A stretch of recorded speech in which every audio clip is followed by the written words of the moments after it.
Halo, ketemu lagi dengan saya Felis. Nah, kali ini kita akan membahas mengenai tutorial pengukuran manajemen laba dengan menggunakan model Jones. Apa sih yang dinamakan dengan manajemen laba itu? Lalu bagaimana langkah-langkah menghitung manajemen laba dengan menggunakan Jones model? Simak ya videonya, semoga bisa bermanfaat.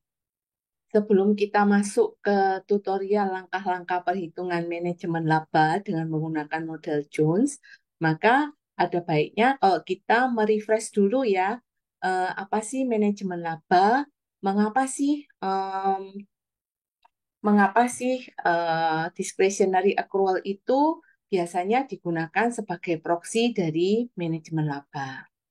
Nah, sebelum kita memulai untuk langkah-langkah teknis dalam menghitung manajemen laba, mungkin ada baiknya apabila kita merefresh dulu ya, apa sih yang dinamakan dengan manajemen laba, kemudian mengapa sih dalam berbagai macam penelitian, discretionary accrual itu digunakan sebagai proksi dari manajemen laba yang dilakukan oleh perusahaan. Nah, dalam sesi ini kita coba merefresh ya dari pemahaman mengenai accruals. Ya, dalam akuntansi, accrual itu artinya kita melakukan pencatatan sesuai dengan tanggal terjadinya transaksi. Nah, karena itu accrual ini sangat penting ya dalam perhitungan laba atau earnings. Seperti yang kita lihat di sini, earnings itu sendiri terdiri dari komponen accruals dan arus kas operasi. Sehingga apabila ditulis dalam persamaan, earnings atau laba atau net income itu sama dengan accrual ditambah dengan arus kas operasi atau operating cash flow. Sehingga bisa juga dikatakan kalau saya mau mencari total accrual-nya nih, maka bisa dicari dengan menggunakan rumusan accrual sama dengan earnings atau laba atau net income ini dikurangi dengan operating cash flow. Nah, teman-teman, accrual sendiri itu terdiri dari dua bagian. Yang pertama adalah non-discretionary accrual, yang kedua adalah discretionary accrual. Non-discretionary accrual itu artinya di sini pihak manajemen atau penyedia laporan keuangan memiliki fleksibilitas yang terbatas ya dalam menentukan jumlah accrual yang bisa dimasukkan dalam komponen laba. Sementara kalau yang discretionary accrual di sini artinya pihak manajemen atau penyedia laporan keuangan memiliki fleksibilitas yang cukup luas dalam menentukan berapa komponen accrual yang akan dimasukkan ke dalam perhitungan laba. Nah, oleh sebab itu, dalam berbagai riset, discretionary accrual ini digunakan sebagai proksi dari manajemen laba atau earnings management. Nah, setelah melakukan refresh mengenai discretionary accrual, nah maka selanjutnya mari kita masuk ke teknis perhitungan atau pengukuran manajemen laba menggunakan Jones Model. Yang pertama yang perlu kita perhatikan adalah kita harus menyiapkan dulu nih data yang dibutuhkan. Apa aja yang dibutuhkan? Yaitu kode perusahaan C pada periode T, sektor itu terkait dari industri dari perusahaan C pada periode T, tahun atau T ini menyatakan tahun perusahaan yang akan dihitung manajemen laba atau earnings manajemennya. Kemudian berikutnya NI itu laba perusahaan atau earnings, OCF adalah operating cash flow atau arus kas operasi. REF itu adalah pendapatan perusahaan. Di sini kita membutuhkan dua informasi pendapatan perusahaan C pada periode T dan pendapatan perusahaan C pada periode sebelumnya. Lalu PPE atau Property, Plant and Equipment ini merupakan aset tetap berwujud, dinyatakan dalam nilai gross-nya, yaitu aset tetap sebelum akumulasi penyusutan dan penyesuaian lain dari perusahaan C pada periode T. Lalu TA di sini itu adalah total aset awal tahun. Nah, ini kira-kira teman-teman data yang kita butuhkan untuk melakukan perhitungan manajemen laba dengan menggunakan model Jones. Selanjutnya, setelah kita kumpulkan semua data yang kita butuhkan tadi, nah di sini saya akan memberikan contoh data-data dari Bursa Efek Helsinki dari tahun 2019, 2018, 2019, dan tahun 2020. Nah, sebelum kita mulai melakukan langkah yang pertama, maka kita harus pastikan dulu bahwa data yang kita miliki itu harus diurutkan berdasarkan tahunnya. Setelah diurutkan berdasarkan tahunnya, maka jangan lupa teman-teman mengkategorisasikan data itu berdasarkan sektornya. Contohnya, seperti yang bisa dilihat di layar, ini datanya sudah saya urutkan berdasarkan tahunnya. Ini tahun 2020 semua. Setelah tahunnya sudah saya urutkan, maka selanjutnya sektornya harus dikelompokkan. Yang basic material sendiri, communication service sendiri, consumer cyclical sendiri, consumer defensive, dan seterusnya. Kenapa kok dikategorikan berdasarkan sektor? Karena setiap sektor itu memiliki karakteristik accrual masing-masing, sehingga perlu dikelompokkan setiap sektornya. Demikian juga untuk melakukan regresi nanti harus dilakukan selain per sektor juga dilakukan dalam setiap tahunnya. Jadi, misalnya kalau dalam data saya ini, kita lihat ya, eh, data saya ada tahun 2018, 2019, dan tahun 2020. Maka regresi yang harus saya lakukan nanti adalah regresi per tahun dan per sektor. Nah, jadi kalau teman-teman memiliki katakanlah lebih dari 1 tahun, maka harus diregresi sendiri-sendiri ya teman-teman per tahun dan per sektor masing-masing.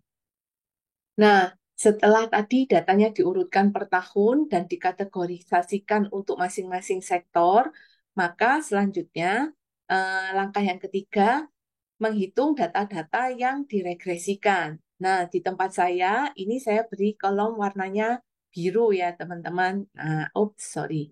Nah, ini adalah data-data yang perlu diregresikan.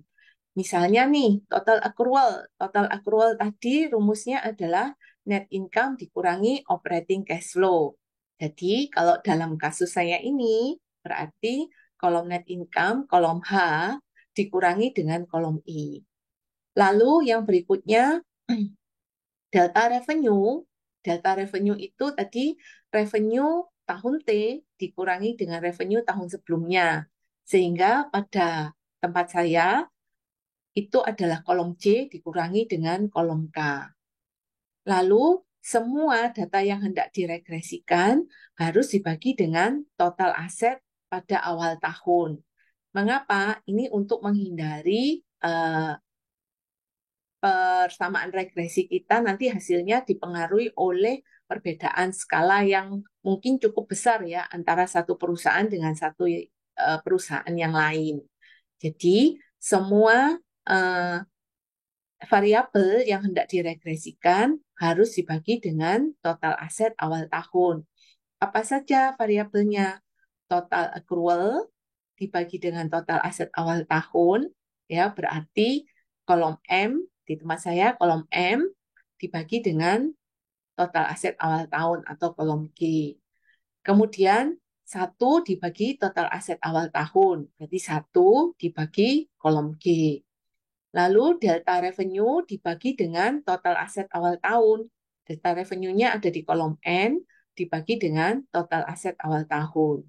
Demikian juga gross PPE. Gross PPE ada di kolom L dibagi dengan total aset awal tahun di kolom G. Nah, setelah kita menyiapkan semua variabel sehingga siap diolah atau dimasukkan dalam persamaan regresi, maka kita lakukan regresi sesuai dengan model yang digunakan.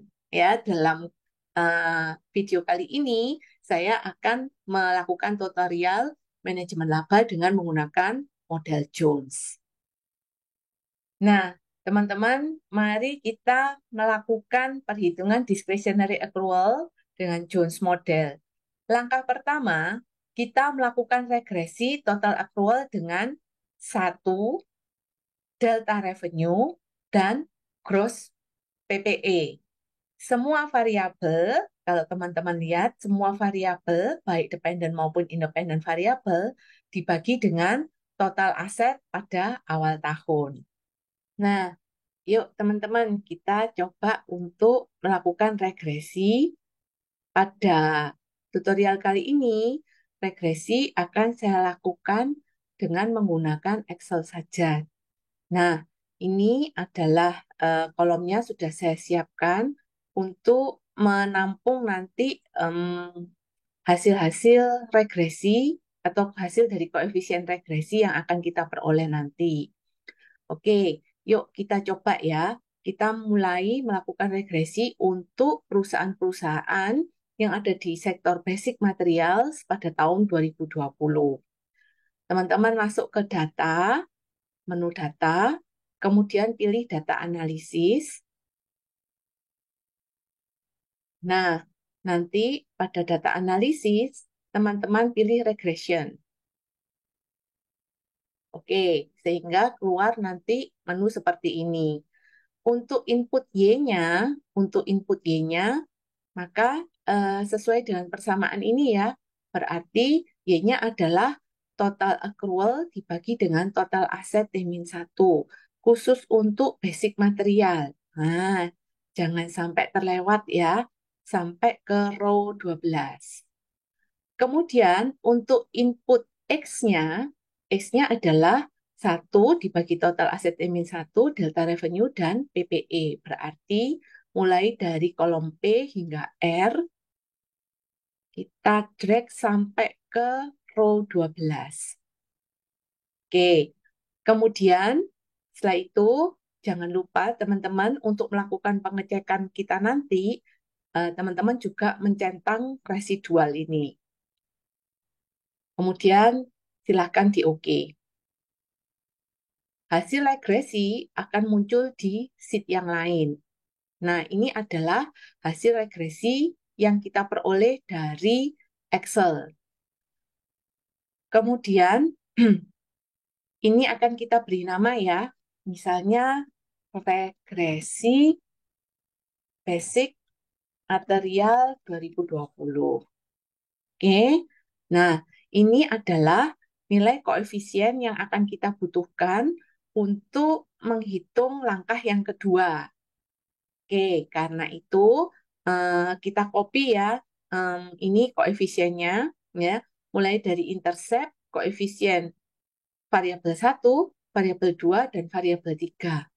Variabelnya sesuai dengan urutan kolomnya, berarti variabel 1 tadi adalah untuk 1 dibagi total aset M-1, variabel 2 adalah untuk delta revenue dibagi dengan total aset M-1, variabel 3 adalah untuk PPE dibagi total aset M-1.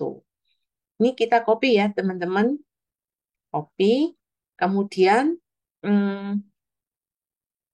nah kita masukkan ke sini. Kita pastenya adalah paste transpose yang mengubah kolom menjadi baris. Dan mungkin dan sebaliknya ya jika dibutuhkan nanti baris bisa ditranspos menjadi kolom. Oke, ini adalah parameter dari persamaan 1 yang sudah kita lakukan. Nah, interceptnya itu adalah alfa 0, kemudian yang ini adalah untuk alfa 1 dan seterusnya. Karena ini kita lakukan untuk basic material saja, maka kita copy ke bawah hanya sampai ke row 12 ya teman-teman, sampai di basic material saja.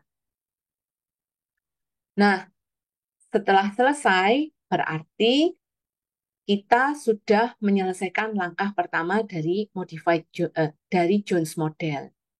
Setelah kita menyelesaikan langkah satu, langkah kedua memasukkan koefisien yang sudah kita peroleh dari persamaan regresi tadi ke dalam persamaan berikut ini untuk memperoleh nilai non-discretionary accrual. Nah, mari kita coba kita lanjut ke file Excel kita tadi. Ini ya teman-teman, langkah yang kedua kita akan mengisi kolom non-discretionary accrual. Rumusnya sudah saya tuliskan di sini, sehingga kita tinggal masukkan aja ke dalam rumus yang ada rumus yang ada di Excel. Jadi sama dengan untuk interceptnya itu adalah yang ini awal ya. Kemudian ditambah dengan koefisien yang pertama ya. Nah, koefisien yang pertama di kolom T itu harus kita kalikan dengan 1 dibagi total aset T-1. Nah, berarti dikalikan yang di kolom P. Selanjutnya, kita urut ya.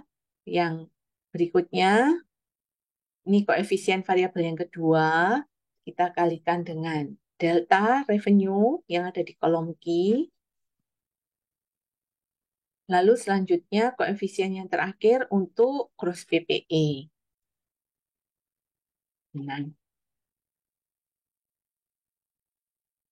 selesai teman-teman. Ini adalah perhitungan dari non-discretionary accruals untuk model Jones. Kalau sudah, maka akan kita copy ya ke bawah.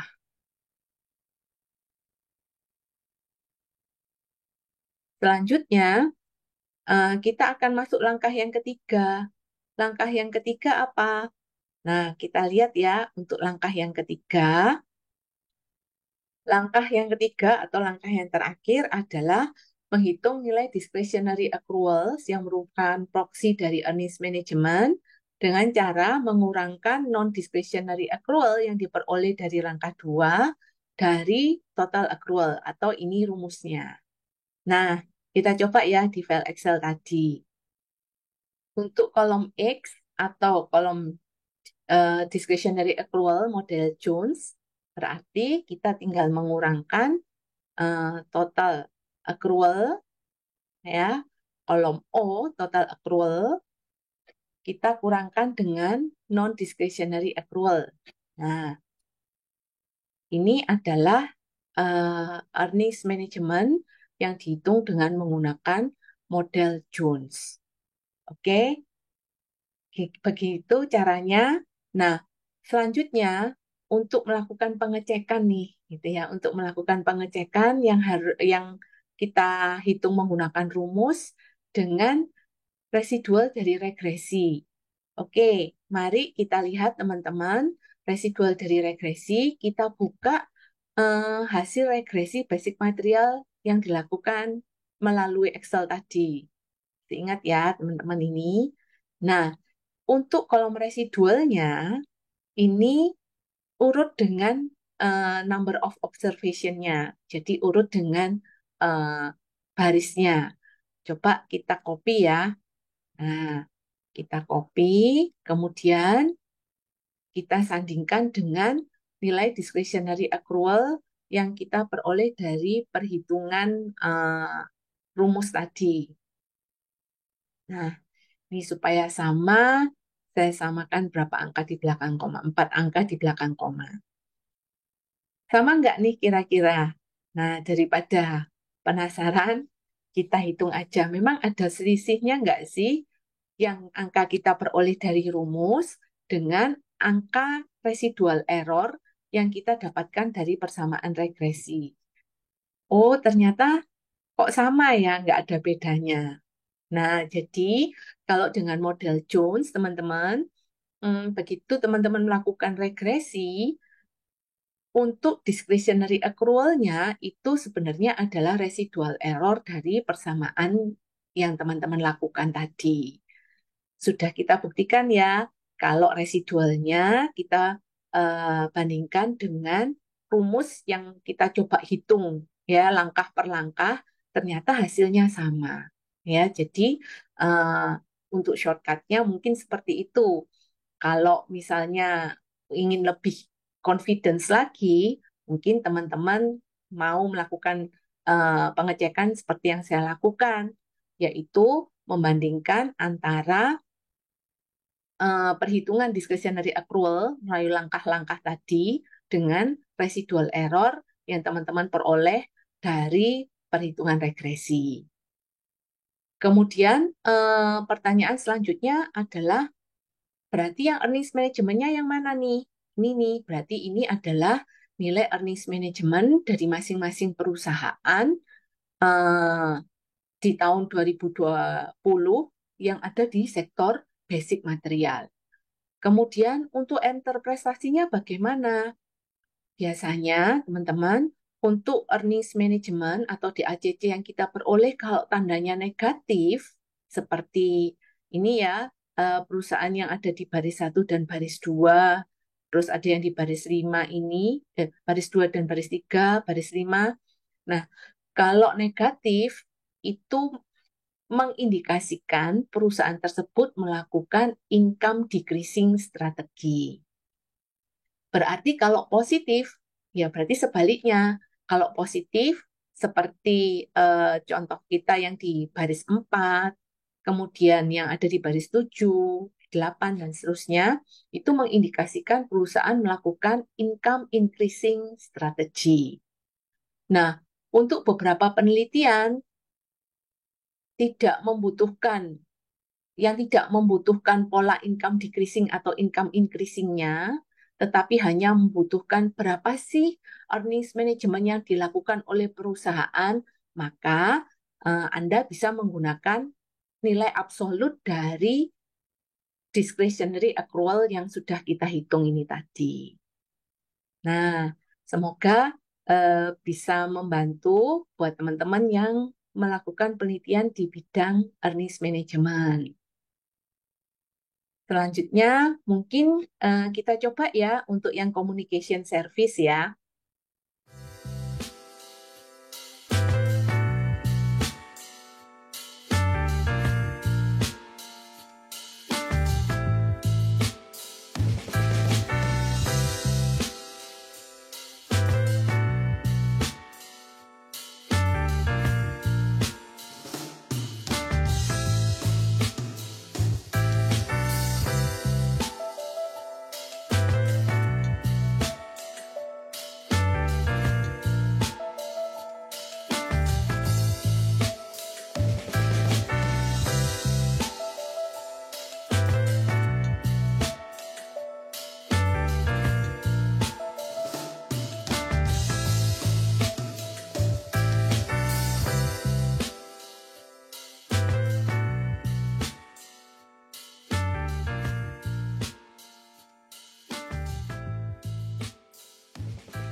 Nah, teman-teman, gimana? Cukup mudah bukan? menghitung manajemen laba dengan menggunakan Jones Model. Semoga video ini bermanfaat. Sampai ketemu di video tutorial berikutnya.